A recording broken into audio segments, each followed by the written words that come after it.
తాకట్లో ఉన్న మీ బంగారాన్ని విడిపించి ఆ రోజు ఆన్లైన్ రేటుకి కొంటాం. Sharma gold company. Welcome to Suman TV. ఒక కొత్త ప్రశ్న ప్రపంచ వేదిక పైన చాలా వేగంగా ప్రచారం అవుతోంది. చాలా వేగంగా పెద్ద చర్చ కూడా జరుగుతుంది ఆ ప్రశ్న పైన. ఏంటి అంటే, పాకిస్తాన్ పైన చైనాకి నమ్మకం లేదా? ఇదేంటి తిరుమల రెడ్డి కొత్త ప్రశ్న తీసుకొచ్చాడని చెప్పాడు. చైనా పూర్తి స్థాయిలో మద్దతు ఇస్తోంది పాకిస్తాన్కి, ఆయుధాలు అమ్ముతోంది. 80% ఆయుధాలు చైనాయే పాకిస్తాన్లో ఉన్నాయి. మన పైన దాడి చేసిన ఆయుధాలు అవే. పాకిస్తాన్లో ఉన్న ఎయిర్ బేస్ రాడార్ వ్యవస్థ కూడా చైనాదే. HQ-9 అనే పెద్ద రాడార్ వ్యవస్థనిచ్చింది. అయినా ఏంది ఇటువంటి ప్రశ్న అనుకుంటారా? ఎస్, అసలు ప్రశ్న ఇక్కడ ఉంది. చైనాకి పాకిస్తాన్ పైన ఏమాత్రం నమ్మకం లేదు. పాకిస్తాన్ లాంటి పిచ్చి రోగ్ దేశాన్ని ఎవడు నమ్మడు. బేసిక్గా చైనా కూడా నమ్మదు. ఎందుకంటే ప్రపంచ ఆర్థిక వ్యవస్థలో అమెరికా తర్వాత చైనా అతిపెద్ద రెండవ దేశం. చైనా ఎప్పటికైనా అమెరికాతో పోటీ పడాల్సిన అవసరం ఏర్పడుతుంది. అవసరమైతే కొన్ని దశల్లో అమెరికాతో యుద్ధం చేయాల్సిన అవసరం కూడా రావచ్చు. ఒకవేళ మూడో ప్రపంచ యుద్ధం వస్తే చైనా ఒక వైపు నాయకత్వం వహిస్తే అమెరికా ఇంకో వైపు నాయకత్వం వహించే అవకాశాలు కూడా ఉండొచ్చు. ఇది కన్ఫామ్గా చెప్పలే కానీ ఉండొచ్చు. ఆ యుద్ధం ఎక్కడ మొదలైనా ఈ రెండు దేశాలు ప్రభావితం చేసే వర్గాలే ఉంటాయి. ఈ రెండు దేశాలకి పరిధిలో ఉండే దేశాలే ప్రచన్న పోరాటం చేస్తాయి. అయితే అటువంటి చైనా టెక్నికల్గా కావచ్చు, టెక్నాలజీలో కావచ్చు, ఇన్ఫ్రాస్ట్రక్చర్లో కావచ్చు, ఆదాయంలో కావచ్చు, అన్ని రకాలుగా వరల్డ్లో సెకండ్ లెవెల్లో ఉంది, పాపులర్గా ఉంది. చైనా నుంచి ఆయుధాలు కొనే దేశాలు చాలా ఉన్నాయి. చైనా తయారు చేసిన ఆయుధాలు కొనే దేశాలు చాలా ఉన్నాయి. ఇప్పుడున్న HQ-9 రాడార్ వ్యవస్థతో సహా, యాంటీ డిఫెన్స్ సిస్టమ్తో సహా.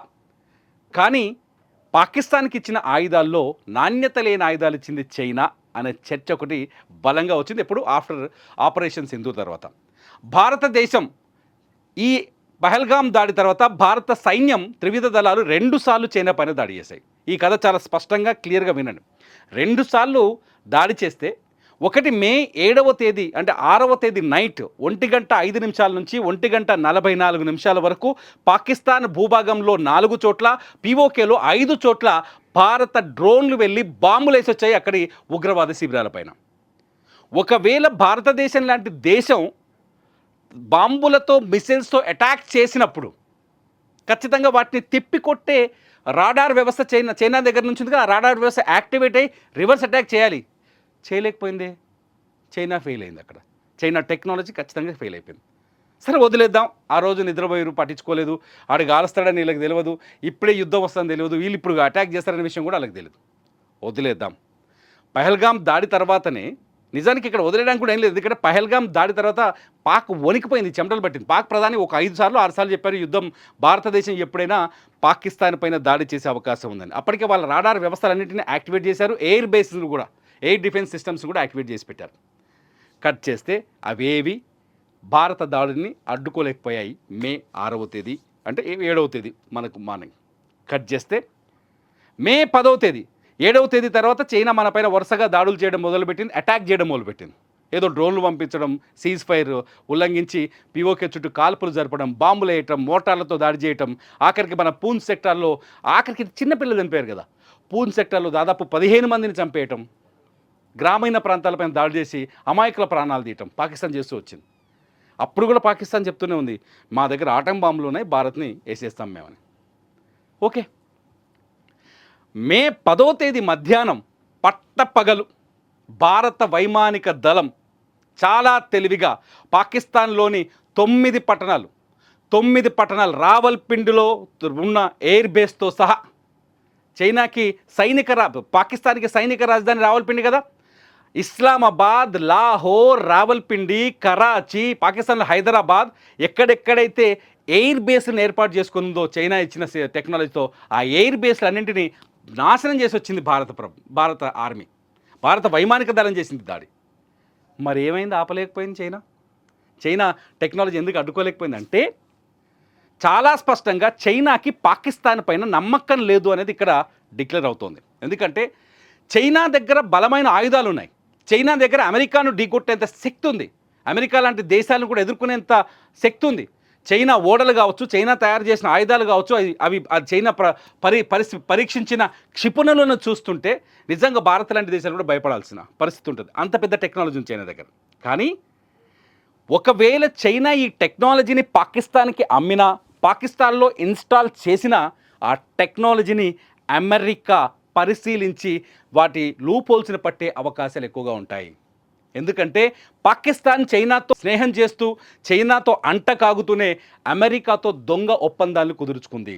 ఆ ఒప్పందంలో భాగంగా పాకిస్తాన్ ఏ క్షణమైన అమెరికాకి సహాయం చేసే వీలుంది. ఎందుకంటే కిర్వానా పర్వతాల్లో అణుబాంబుల పైన భారత్ దాడి చేసిందని ఒక చర్చ జరిగింది కదా.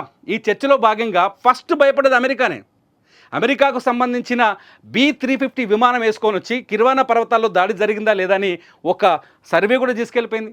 ఈజిప్ట్ నుంచి బోరాన్ తీసుకొచ్చి ఆ కిర్వానా పర్వతాల చుట్టూ చల్లించి వెళ్ళింది. ఎందుకంటే బోరాన్ వస్తే అణుధార్మిక శక్తిని కంట్రోల్ చేస్తుందని ఒక సైంటిఫిక్ ఫార్ములా ఉంది కదా. So America China technology Pakistan దగ్గర ఉంటే, ఒకవేళ పాకిస్తాన్ చైనా టెక్నాలజీని డౌన్లోడ్ చేసుకుంటే ఆ టెక్నాలజీని అమెరికాకి ఇస్తుంది అనే భయం చైనాకు ఉంది. అందుకనే చైనా ఆయుధాలు దీపావళి పటాసుల్లా తుస్సుమన్నాయి మొన్న యుద్ధంలో.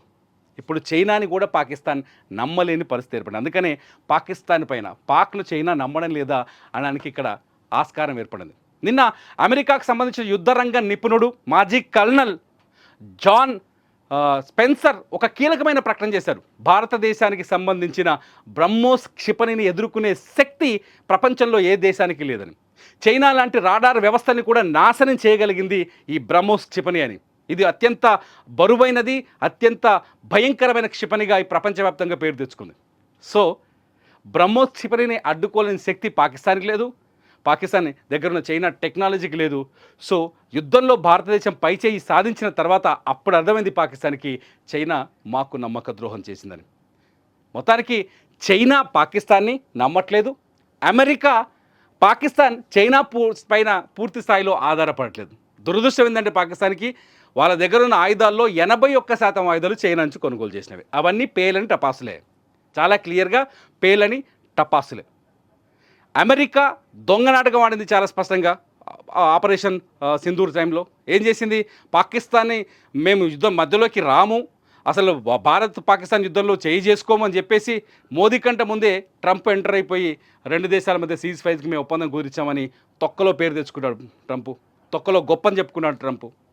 సో అమెరికా కూడా పాకిస్తాన్ పైన ఆధారపడిందని ఇక్కడ మరోసారి రుజువు అవుతోంది. సో పాకిస్తాన్ చైనాతో స్నేహం చేస్తూనే అమెరికాతో దొంగ నాటకం ఆడుతోంది.